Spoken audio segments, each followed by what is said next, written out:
two unstoppable forces of nature battling in the dark, abandoned halls of a rusted-out building. We're talking about a showdown for the ages. In one corner, you have Frankenstein's hideously deformed monster. In the other, the reanimated corpse of a cursed pharaoh. That's the big promise for the low-budget horror smackdown, Frankenstein versus the Mummy. But unfortunately, we don't get to spend enough time with either creature. Originally, this started as a found footage project, but to the credit of director Damien Leone, he asked to overhaul the script and shoot the film as a cinematic feature, but with the same budget. The results give us a few scenes that feature strong gore effects, good creature makeup, and a lot of filler.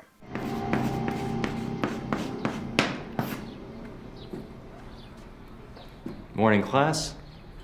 Welcome to the philosophy of medicine. The film tells the parallel stories of two young generic college professors, each on the cusp of a bold discovery. Victor Frankenstein has just about figured out how to reanimate dead bodies, while Professor Khalil has brought back a perfectly intact mummy from a recent expedition in Egypt. It's not every day that you get to stand before an ancient Egyptian king, is it?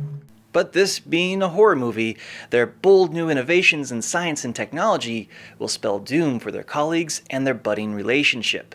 On the plus side, the creatures, they look great. Taking inspiration from the art of Bernie Wrightson, Leone's Frankenstein monster features a muscular physique with long black hair and the face of a withering zombie. He gives the monster the personality of a rapist and the table manners of a rabid dog. Hey! You're eating too much too fast. Truly a horrifying combination. Then there's the Mummy, with his decayed features and appetite for raw flesh. These evil characters look great on screen, but the constraints of the limited budget restricts the amount of time that we get to spend with them. Because of this, the gory, bloody kills also only show up sporadically. That means we have to spend the rest of the time following around our two milquetoast protagonists on campus and on a boring date, where we have to listen to them talk about their obvious and dull backstories. So what about you, Victor? When did you first realize that you wanted to get into medicine? Very young age. And? Did something profound occur that inspired you? I just wanted to help people.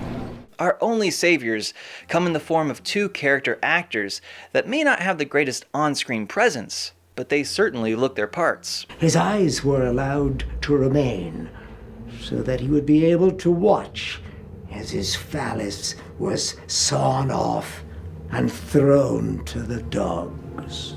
Like most B-movies from the 50s and 60s, the filmmakers saved the big fireworks for the end of the movie, but not even a short, arm-ripping battle between two horror heavyweights can save it. By the time you wade through the less than stellar performances, So, did you want to discuss that internship with me? and the exhausting exposition, you'll probably be ready to embalm your own brain. I just wanted to tell you that I read about your work in Switzerland. My what? Your work in Switzerland. Even with a few good grisly kills and some nice creature design, Frankenstein vs. the Mummy can't breathe new life into this routine horror smackdown.